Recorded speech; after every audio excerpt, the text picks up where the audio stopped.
આગળ વાત કરીએ અમદાવાદની, જ્યાં એસપી રિંગ રોડ પર વૈષ્ણોદેવી નજીક આવેલા ત્રાગડ ગામનો અંડરપાસ 3 દિવસ બાદ આખરે કાર્યરત થયો છે। સોમવારની રાત્રિના વરસેલા વરસાદના કારણે ત્રાગડ અંડરપાસની અંદર કેડસમાં પાણી ભરાયા હતા અને અંડરપાસનો પાણીનો નિકાલ ત્રાગડ ગામ તરફથી કરવામાં આવતા ત્રાગડ સુધી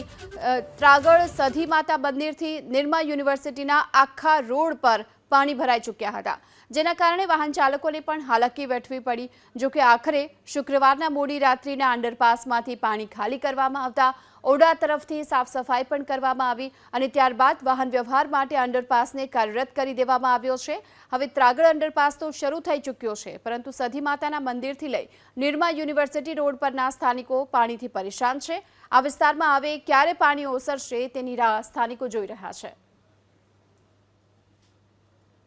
આ અંડરપાસની જે રિટેનિંગ વોલ છે એ રિટેનિંગ વોલના વોટર સ્પાઉટ જેને આપણે કહીએ અને વી ફોલ્સ જેને કહીએ એ વી ફોલ્સમાંથી પાણી અંડરપાસની અંદર ભરાવાનો જે બનાવ બન્યો હતો અને